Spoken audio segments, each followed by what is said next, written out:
बज़ाहिर तौर पर लग रहा है कॉन्ट्रडिक्शन है।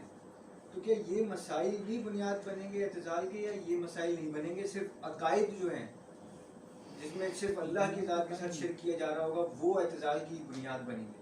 या मैं देखूँ, जब अगर मैं देखूँ सिर्फ जमात में अहले हदीस के अमाल लिखता हूँ मैं, नमाज रोज़ा ज़कात जहाद के हवाले से, तो वो मकतब देवबंद जो है उसमें बहुत बड़ा डिफरेंस है, बड़ा 100 से ज़्यादा ही होगा मेरे हिसाब से। तो क्या ये 100 से ज़्यादा जो ये फ़र्क है ये एतजाल की बुनियाद बनेगा या नहीं बनेगा? कुछ उलमा कहते हैं कि बनेगा, कुछ उलमा कहते हैं कि एतदाल रखो, समझाते रहो, बिल्कुल कट जाओगे तो इनको समझाने वाला कोई नहीं है। ठीक है, इसके लिए कोई वाज़े हमारे पास नस नहीं है कुरान और हदीस से कि हम कहेंगे देवबंद के साथ क्या किया जाएगा। मैं इस चीज़ का कायल हूँ, अगर मेरी बात पूछते हैं मैं इनके पीछे नमाज़ पढ़ने का कायल नहीं हूँ। ठीक है, मैं इनके साथ मामलात दीनी तौर पर जो ये करते हैं जिनको बिदात हम कह सकते हैं, तारिक मसूद साहब की बात हो रही थी, तारिक मसूद साहब खुद कहते हैं कि हमारे यहाँ बहुत बिदती हैं, कहते हैं हमारे यहाँ कब्र परस्त भी हैं। यहाँ तक कहा उन्होंने कि भाई देवबंद में कब्र परस्त बहुत हैं, आपको कितने कितने चाहिए, ऐसे मिल जाएंगे, ऐसे कहा उन्होंने। क्योंकि वो ज़रा लैंग्वेज ऐसी यूज़ करते हैं ना, बिल्कुल ओपन बाजारी, तो बंदे को फ़ौरन लगती है जाके कि यार ये क्या। तो अब देवबंद के अंदर मज़ार परस्त भी हैं। किताबें पढ़ के आप तब्लीग कर सकते हो इंटरनेशनल लेवल पे जो हमारी। हाँ, तो जब उनके अपने उलमा व शहीद शाहिदुम मिन अहलिहा, उनके घर की गवाही है, घर की गवाही जी, जब घर की गवाही मिल रही है कि ये खुद अपनी किताबों से अपने उलमा के बारे में ही कह रहे हैं, तो फिर हम क्यों कहें कि नहीं भाई आप इनके साथ जुड़ जाएं, शामिल हो जाएं? मैं तो नहीं कह रहा। ठीक है, इसी तरह अगर जो आपको सही मानों में जो उलमा हैं, जिनको मैं कहता हूँ अपने दौर के अंदर उलमा थे, गुजर गए, जो हाल ही में हमारे शेख ज़ुबैर अली ज़ई रहमहुल्लाह, मैं कहता हूँ बेमिसाल आदमी अल्हम्दुलिल्लाह, अपने दौर के हिसाब से, तहकीक के हिसाब से, बाज़ औक़ात अलबानी साहब से भी आगे चले गए वो अल्हम्दुलिल्लाह तहकीक की दुनिया में। ठीक है, उन्होंने किताब लिखी है, अगर आप चाहें उसका मुताला करें।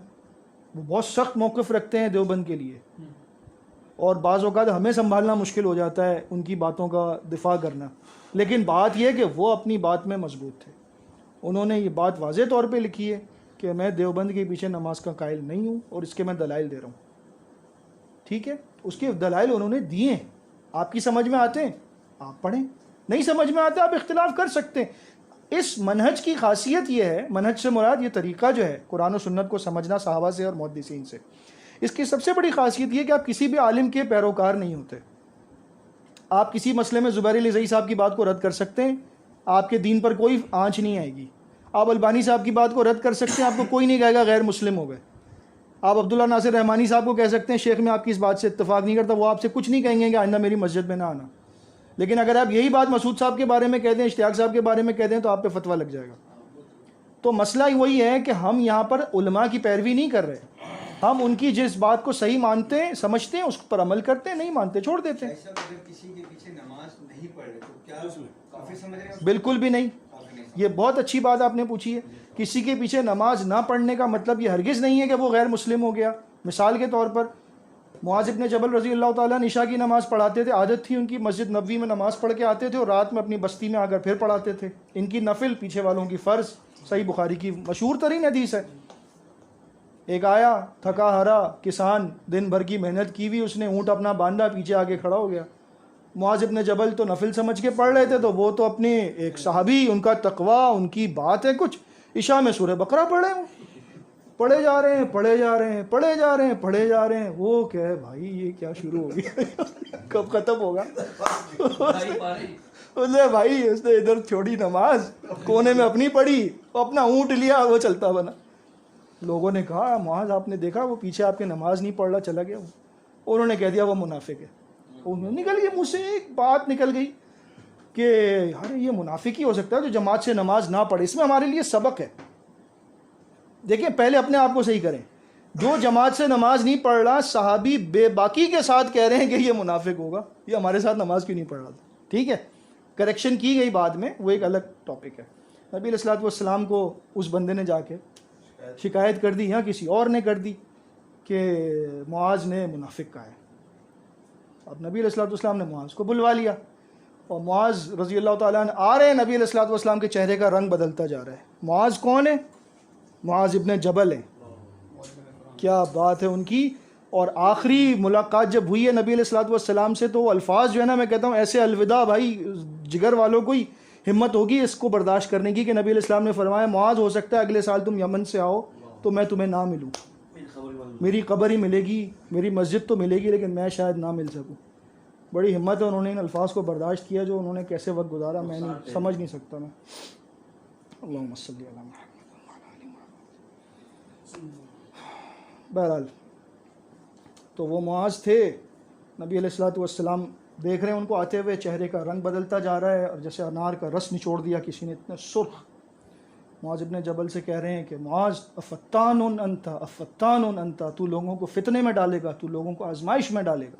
क्या तुम्हें ये नहीं पता तुम्हारे पीछे मेहनत कश होते हैं, वो होते हैं, मरीज़ होते हैं, बूढ़े होते हैं। तुम वशमसी वदुहाहा नहीं पढ़ा सकते, तुम वल्लैल इज़ा यग़शा नहीं पढ़ा सकते। सूरतों के नाम बताए, ये पढ़ाया करो, इनको क्यों सताते हो? भाई सवाल ये है हमारे मसले का हल, क्या उस शख्स ने मुआज़ इब्न जबल को इस्लाम से बाहर समझा था? नहीं, उनके पीछे नमाज पढ़ने में उसे मुश्किल पेश आ रही थी। और उस साहबी को नबी अलैहिस्सलाम ने यह नहीं फरमाया कि तूने नमाज क्यों तोड़ी। क्यों तोड़ी भाई? सूरह बकरा सुनता, नमाज तोड़ के गया, उसको कुछ भी नहीं कह रहे, जिसने लंबी पढ़ाई उसको कह रहे हैं। तो इस हदीस से मैं ये मसला लेता हूँ कि अगर किसी इमाम के पीछे आप नमाज नहीं पढ़ सकते, वो तो तवील होने की वजह से नहीं पढ़ सका, हम छोटी नमाज होने की वजह से नहीं पढ़ पाते। ये रुकू में 3 दफ़ा पढ़ता नहीं है, तो हम तो अभी तो 2 नहीं पढ़े होते तो वो ऊपर होते, वो हम ऊपर होते तो वो नीचे होता है, फिर वो उधर होता तो हम ऊपर होते। हमारी प्रैक्टिस में नहीं है, तो हमसे हो नहीं पाता, इसलिए हम नहीं पढ़ते। हम ये नहीं कहते कि तू भाई गैर मुस्लिम हो गया नौजुबिल्लाह, या तू इस्लाम से खारिज हो गया। कहते हैं यार आपके पीछे हमारी गाड़ी नहीं चल सकती, हम बहुत मुश्किल है हमारे लिए। ये तज़ाल किए हुए लेकिन फिर भी तकलीद, तकलीद शिर्क है या नहीं? देखिए देवबंद को इसलिए भी किया हुआ है कि 4 इमाम तकलीद, चारों फारिग। ये इख्तिलाफी बात है। तकलीद जो शख्सी होती है ना, जो अंधी तकलीद होती है, उसके बारे में उलमा के अक़वाल सख्त हैं। ठीक है, इब्न हज़म को आप पढ़ेंगे तो आप कहेंगे इन्होंने तो बहुत ही सख्त लिखा हुआ है। यानी कि इब्न हज़म ने उसूलुल अहकाम में जो है वो इस बात को वाज़े किया है कि नबी सल्लल्लाहु अलैहि वसल्लम की हदीस के सामने अगर इमाम का कौल लाए तो छुट्टी है बस। ठीक है, बात भी सही है, बात गलत नहीं है, बात बिल्कुल सही है। ये बात उलमा देवबंद ने भी लिखी है। लेकिन इसका मतलब ये नहीं है कि आप देवबंदी या हनफी मुतशद्दिद उलमा जो माजी के गुजरे हैं उनको, और एक आम हनफी देवबंदी को जो बेचारा मस्जिद में नमाज़ पढ़ने आता है, आप सबको एक लाइन में खड़ा करके बोलें सारे मुशरिक हैं, ये बात गलत है। क्योंकि इश्तियाक साहब वसीले को मानते थे, तो नूरुल अमीन भाई के नज़दीक, साजिद भाई के नज़दीक इश्तियाक साहब उस वक्त मुशरिक थे। लेकिन क्या जमात का हर बंदा मुशरिक हो गया था?